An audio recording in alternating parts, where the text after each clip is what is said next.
This story is titled, I Paid My Family's Bills for Years. Then they kicked me out and called me selfish. And then I did this. Hey everyone, before we jump into today's video, I need your help. We've noticed the channel is losing some traction, and subscribing is one of the best ways you can support us. It's quick, free, and it helps us keep bringing you awesome content. Your support means the world. Let's keep this channel growing together. Thanks so much. Now let's start the video. Hey everyone, never thought I'd be writing something like this, but here we are.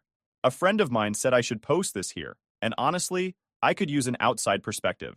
My name's Sam, 26 male, and it feels like I've been the one keeping my family afloat for as long as I can remember. Growing up, I was always the responsible one. You know the type. Good grades, did my chores, never got into trouble. However, my younger brother Mike, let's just say he got the favorite label early on, and it stuck. He's 2 years younger than me, and while I was the one doing everything right, he was the one getting spoiled. I'm talking better gifts for Christmas, more leniency when he messed up, and just less pressure overall. Don't get me wrong, I love my brother, but it's always been clear he's the golden child in my parents' eyes. Anyway, fast forward to adulthood, and not much has changed. I've been working steady jobs since I was old enough to work. I started out doing stuff like landscaping, and worked my way up to my current gig as a project manager for a tech company. It's not glamorous, but it's stable, and I've always been good at saving and staying on top of bills. Mike, on the other hand, took a different route. He's always had this dream of being his own boss, which sounds cool in theory, but in practice, it's been one failed venture after another. His last business, a small electronics repair shop, closed about a year ago, leaving him in a tough spot. Mike's married to Lily, 24 female, and they've got 2 little kids, Noah and Ellie. They're adorable, and I've always tried to be the cool uncle when I can. But let's be real, raising kids is expensive, and Mike and Lily haven't exactly been great with money. I get it, though. Times are hard for everyone. What I didn't get was how my parents decided to handle the situation. See, I've been renting the basement suite in my parents' house for the past few years. It's a good setup. I've got my own entrance, a small kitchen, and enough space to live comfortably without feeling like I'm intruding. I pay rent and I chip in for groceries and random household stuff when they need it. Everything was smooth sailing until about a year ago, when Mike lost his shop. At first, he and Lily tried to make it work on their own. They moved into a smaller apartment and started cutting back, but it wasn't enough. I knew things were tight for them, and I tried to help where I could, buying diapers here and there, offering to babysit when they needed a break, but apparently my help wasn't good enough. It didn't help that Mike always seemed to prioritize the wrong things. I once gave them money to cover groceries, only to see Lily showing off a new handbag on social media the next day. I don't know where their priorities were, but it definitely wasn't on the essentials. One day, I came home from work and found my mom and dad waiting for me in the kitchen. Now, when my mom has her "we need to talk" face on, it's never good news. She started with, "Sam, we need to have a conversation about Mike and Lily." That's when I knew something was up. They didn't waste time breaking the news. Mike and his family were moving into the basement suite, my basement suite, and I was getting shoved into the hobby room. And just so we're clear, the hobby room is this tiny, cluttered space on the main floor where my mom stashes her sewing machine, piles of fabric, and a bunch of random holiday junk. It's not exactly what you'd call livable. I was stunned. What? How am I supposed to live in the hobby room? My dad, ever the man of few words, just said, "It's the only thing that makes sense. They have kids, Sam. They need the space more than you do." I tried to keep my cool, but it wasn't easy. "I pay rent here," I said. "That's my apartment." My mom's response was classic. "It's our house, Sam. And as a family, we need to do what's best for everyone." Basically, that was their logic. Because it's their house, my contributions, rent, bills, helping out, didn't seem to matter. Mike's needs came first, no questions asked. I wanted to argue, but it was clear their minds were made up. My mom was already talking about how they'd rearrange the hobby room to make it cozy for me, like throwing a pillow and blanket in there would magically make it okay. My dad just sat there, clearly not interested in discussing it further. The worst part was that they didn't even ask me, or ask for my opinion. They just decided, and I was supposed to go along with it. So after they dropped that decision about moving Mike and his family into the basement, it didn't take long for things to spiral. I tried to keep my head down and just deal with it, but it felt like every little thing was a reminder that I wasn't even a priority in my own family. The move happened fast. Too fast. It was like one day, the basement suite was my home, and the next day, it was kicked out of it. Mike and Lily didn't waste any time settling in. Toys, baby gear, their kitchen stuff. It all showed up in a whirlwind of boxes, strollers, and noise. Meanwhile, I was stuck trying to cram my life into the so-called hobby room. Let me tell you, calling it a room is generous. It's more like a glorified storage closet with barely enough space for a single bed. No window, no proper door, no privacy. I tried to make it work. I really did. But every day I felt more like an afterthought. Mike and Lily settled in like they owned the place. And my parents acted like everything was fine, like I wasn't shoved into a closet. I'd come home from work to find toys scattered everywhere, the kitchen a mess, no sense of privacy at all. And the food? They barely leave anything for me when I get back from work. I was trying to keep it cool and brush off the stupid details. But I reached a point where everything was building up inside me to the point where it started to affect my focus and productivity at work. So I tried to talk to my parents about it the next day. Look, I get that Mike and Lily are going through a hard time, I started. But this isn't fair. I pay rent, I help out, and now I'm stuck in a storage room while they get the whole basement? My dad didn't even look up from his phone. It's temporary, he said. How temporary? I asked. As long as they need, my mom said simply. Like that explained everything. And that was it. No negotiation, no acknowledgement of how unfair this was. Just a vague promise that things might change someday. To make things worse, Mike didn't seem to appreciate what he was being given. I'd hear him and Lily arguing late at night about money, their kids, or whatever else, and it was hard not to feel resentful. Here I was, giving up my space so they could have a roof over their heads, and they couldn't even keep it together. One night, I overheard them arguing because Mike had splurged on jewelry for Lily, claiming he wanted to cheer her up, even though they hadn't restocked the kids' formula. It made me question why I was even helping at all. One day, I came home to find Noah, my nephew, playing in my room. He'd gotten into one of the fabric bins my mom left in there and was pulling out spools of thread like they were toys. "Look, Uncle Sam," he shouted, holding up a tangled mess of yarn. "Hey, buddy," I said, trying to stay calm. "This isn't a playroom, okay? Can you go back downstairs?" Of course, my mom overheard. "Sam, don't be so harsh," she said, swooping in to rescue Noah like I'd just scolded him for breathing. "He's just a kid. I know he's a kid, but this is my space. What little of it I have," I replied. She just gave me that look, the one that says I'm being unreasonable, and ushered Noah out without another word. It wasn't just the kids, though. Mike and Lily seemed to forget that I still lived there. When we ran out of groceries, which we did faster than before since we have kids in the house, Mike didn't even bother to buy anything. The thing is, I don't even blame the kids. They're just little, and they don't know any better. But Mike and Lily? They should have been bending over backward to show some gratitude. Instead, it felt like they saw me as this extra roommate who was just there to pick up the slack. Things came to a head a few weeks later. I was working from home, which was already a nightmare in that cramped room, and the noise from downstairs was unbearable. I could hear the kids running around, Mike yelling about something, and Lily on the phone, talking loudly enough for the whole neighborhood to hear. At that point, I lost it. I marched downstairs and said, "Can you guys keep it down? I'm trying to work up there." Mike gave me this incredulous look, like I was out of line for even asking. "It's not like we're doing it on purpose," he said. "What do you expect with 2 kids?" "I expect a little consideration," I shot back. "I gave up my apartment for you. The least you could do is not make it impossible for me to do my job." That's when my mom swooped in to play referee. "Sam, don't start a fight," she said. "They're doing the best they can." I couldn't believe it. I was the one who'd been displaced, the one bending over backward to accommodate everyone else, and yet somehow I was the problem? That night, I realized I couldn't keep doing this. My parents clearly weren't going to stand up for me. Mike and Lily weren't going to change. And as long as I stayed, I'd just keep getting pushed further and further into the background. The next day, I started looking for somewhere to stay.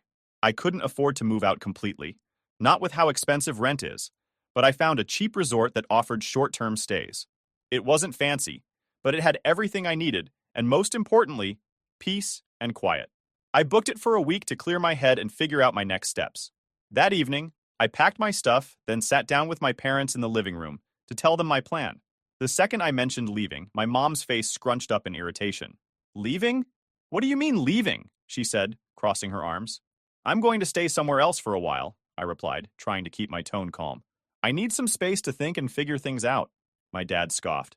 "What's there to figure out? Your brother's family needs the basement, and we need you to pitch in for the house. You can't just walk away from your responsibilities." "My responsibilities?" I shot back. The only responsibility I had was paying for my own space, and you gave that away without even asking me? Now you want me to stick around and pay for a house I'm barely allowed to exist in? Are you serious? Mom let out an exasperated sigh.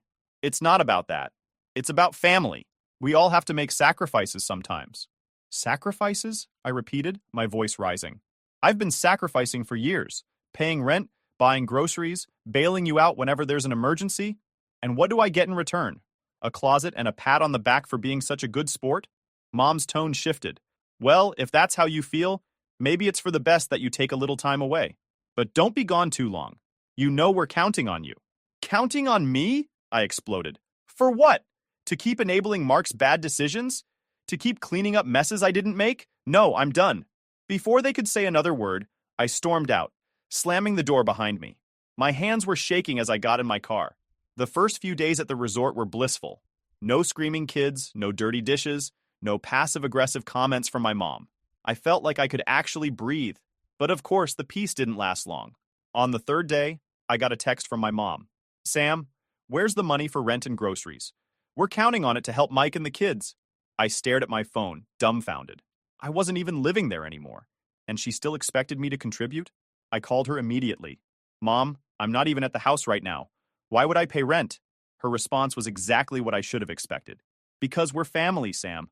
Mike and Lily need that space, and they can't afford it on their own. You know how tight things are for us. I couldn't hold back. Tight for you?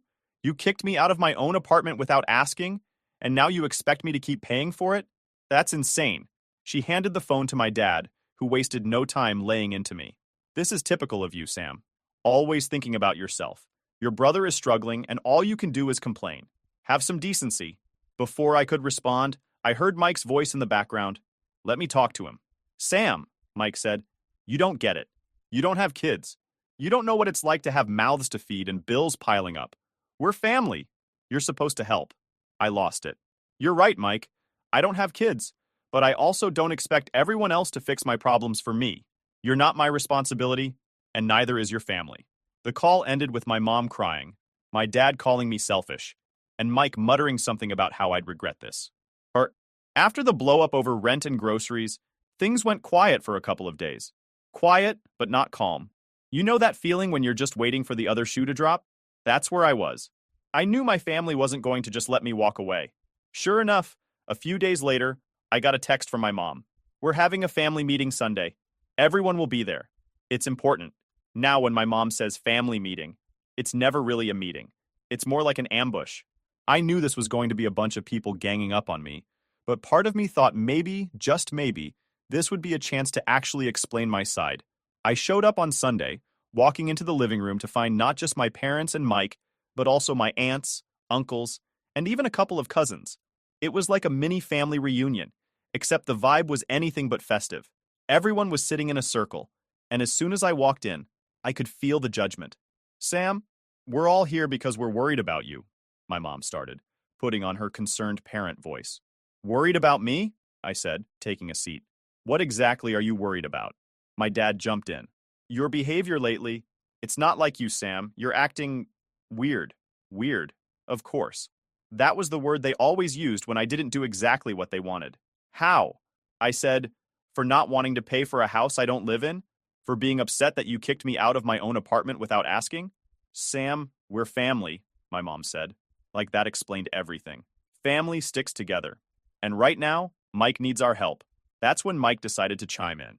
Look, I know this has been hard on you, he said, trying to sound reasonable. But you don't understand what it's like to have kids. Noah keeps asking why you don't visit anymore. Do you want me to tell him his uncle doesn't care about him? I swear I felt my blood pressure spike. Are you serious, Mike? You're going to use your kid to guilt trip me now? How about you tell him the truth, that I'm tired of being treated like an ATM and a doormat? Sam, my mom said, looking horrified. That's uncalled for. Uncalled for? I said, turning to her. What's uncalled for is the way you've treated me. I've been paying rent here for years. I've helped out with groceries, bills, whatever you needed. And the one time I ask for a little respect, I'm the bad guy? How is that fair? One of my aunts decided to jump in at this point. Sam, you've always been the responsible one. Your parents count on you because they know you'll step up.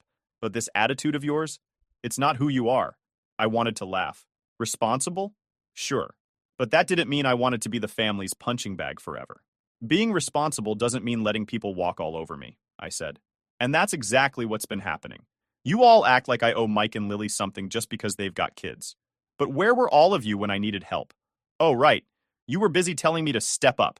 The room went quiet for a second, but then my dad spoke up. This isn't about the past, Sam. It's about right now. Your brother is struggling, and we're trying to hold the family together. Why can't you see that? Because no one asked me, I shouted. You didn't come to me and say, hey, Sam, we're in a tough spot. Tough? Can we figure something out? No, you just decided that my life didn't matter as much as Mike's. You didn't give me a choice. At this point, my mom started tearing up, which, let's be honest, was her go-to move whenever things didn't go her way. I just don't understand how you can be so cold, she said. We raised you better than this. You raised me to put everyone else first, I said. And look where that's gotten me. Living in a storage closet while Mike and Lily take over my space, using my groceries, and expecting me to keep paying for it. How is that fair? Mike tried to jump in again, but I cut him off. Mike, let me ask you something. When you had your shop, did you ever help Mom and Dad with bills? Did you ever pitch in for groceries or anything else? He looked uncomfortable. That's different, he mumbled. Oh, it's different? I shot back. Because I can't count how many times I've helped you out with money, just for you to blow it on something stupid. Like when I bought groceries for your family, and Lily magically ended up with a new Chanel bag the next day. Or when you were late on rent, and you still found a way to get her a spa gift card. Do you even realize how insulting that is? Mike's face went red, but he didn't have a comeback. No, it's not, I said. You didn't help out when you were doing fine, but now that you're struggling, everyone expects me to pick up the slack. I'm done. I'm not paying another cent for that house. If you need money, figure it out like an adult. That's when my mom lost it. She started crying, full-on sobbing, while my dad glared at me like I'd just insulted the family name. You're tearing this family apart, she said between sobs. No, I said, standing up. You did that when you decided Mike was more important than me. I walked out of the house without saying another word. As I got into my car, my phone started buzzing with messages from cousins and aunts, all telling me I was being selfish and immature. I didn't even bother reading them. After the so-called family meeting, I decided to keep my distance for a while. I didn't block anyone, but I stopped answering their calls and texts. I needed some time to think, to figure out my next steps without the constant guilt trips and manipulations. At first, it worked. A couple of weeks went by, and while my phone was still buzzing with the occasional, Sam, call us, or why won't you talk to us message, I mostly ignored it. I even started to feel a little lighter, like maybe I could finally focus on myself for once. But then my mom did something I never saw coming. She called my workplace. I found out about it when my manager pulled me aside during a break. Hey, Sam, he said, looking awkward. We got a call from someone claiming to be your mom. She said you're dealing with some family issues and might need some time off. I just stared at him, completely blindsided. What? No, I didn't ask for time off, and I have no idea why she would call. Well, I figured that might be the case, my manager said, trying to sound understanding. But she left a pretty detailed message. He mentioned some stuff about your brother and housing issues. I was mortified. My personal life, something I'd tried so hard to keep separate from work, was now out in the open, thanks to my mom. I spent the rest of the day trying to focus, but all I could think about was how humiliating this was. That evening, I called her. Mom, what the hell were you thinking? I was worried about you, she said, her tone defensive. You haven't been answering our calls, and I thought maybe you needed help. So you thought calling my boss was the solution? I yelled. Do you have any idea how unprofessional that makes me look? I didn't mean to embarrass you, she said, her voice wavering. I just wanted them to understand what you're going through. What I'm going through is because of you, I said bluntly. You kicked me out of my home, ignored everything I said at the family meeting, and now you're interfering with my job. Enough is enough, Mom. Stay out of my professional life. She didn't take it well. She started crying, again, and handed the phone to my dad, who, predictably, called me selfish and ungrateful. Your mom was trying to help, he said. You don't have to treat her like this. I wouldn't have to say anything if she hadn't crossed the line, I said. This isn't okay, Dad. None of this is okay. But it didn't stop there. The next day, I started getting messages from extended family members, cousins, aunts, even people I hadn't talked to in years. Apparently, Mike had taken to social media to air our dirty laundry. He didn't mention me by name, but the posts were clearly about me. Real family steps up when it matters, one post said. Some people only care about themselves, even when their own blood is struggling. The comments were full of sympathy for Mike. "Stay strong," one person wrote. "You're doing the best you can, and that's all that matters." "You don't need toxic people in your life," another said. Toxic. That's what I was now, apparently.